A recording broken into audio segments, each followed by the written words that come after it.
When I played, the Lecoq Sportif with the 3-prong graphite racket that I played with was the stiffest racket on tour at the time. It would be the most flexible today. Really? Yeah. So that's how stiff rackets have become. And that's not necessarily what I like. But then as I started talking with you about the thing that these zip strips do, it made sense to me. Because I've grew up playing with wood, and I did the little pieces, they did the little folds of leather, which softened the strings in that on the wood rackets. Then I went through all the different things of helping to develop the PDP racket with extruded aluminum, and the DuPont Zytel center strip and all that sort of stuff, and how to make the racket a little softer or a little harder and the sweet spot a little bit bigger. But now with these, I understood you have the racket being a stiff racket, but you have these in there where the strings actually are sitting in a cushion. And the cushion is on both sides of the racket and top and bottom. And as a result, where all that intersects is the sweet spot. So the racket has a softer feel while still having the power of the very strong racket. And so when you hit, you feel the pop, but also you don't feel the hurt. I didn't ever really have a problem with tennis elbow. I had some bone chips in my elbow at one point that needed to be taken out, but it wasn't tennis elbow.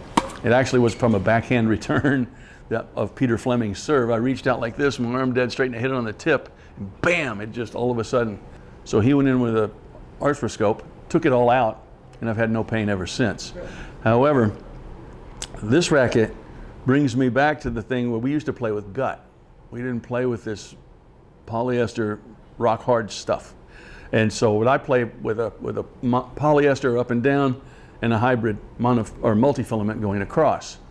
Not gut. I mean, if you have a drizzle outside, your gut's ruined. You got to start all over. When you're playing the tour, that's a different concept. Right. But so this gave me the feel of when I'm hitting the ball, I can feel it hit and take off.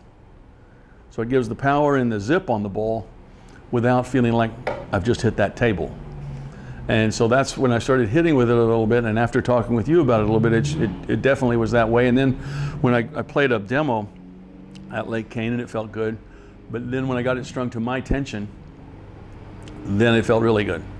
And it did take a little bit of time to break in, because these things were all brand new. If I was maybe playing with an old racket, an old one that was already broken in, it wouldn't do that, or a restring. Yes. But so I've truly enjoyed it. It makes the sweet spot, I never know about the sweet spot being bigger or smaller, but it does feel good.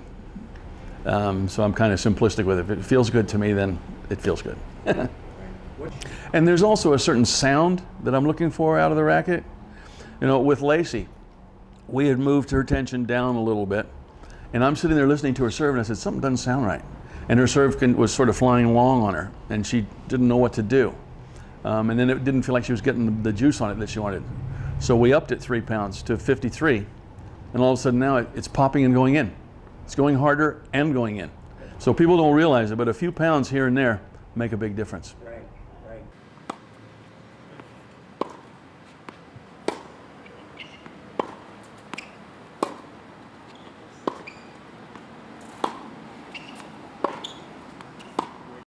I mean, we at PDP, we had another racket. It was called the Fiber Staff, which was out of fiberglass, and it was on a mold that matched Dunlop, the Dunlop that Laver played with.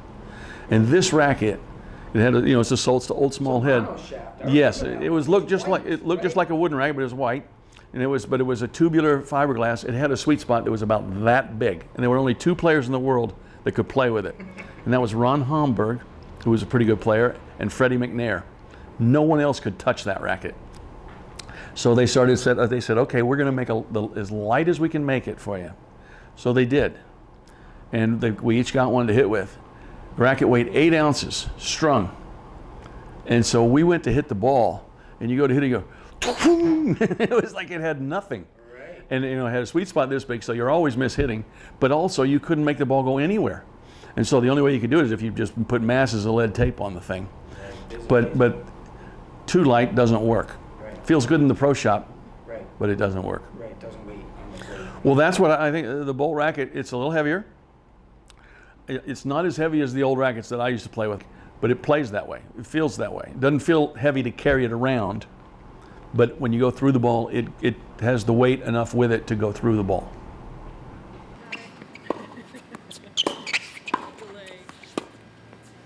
No way. Wow.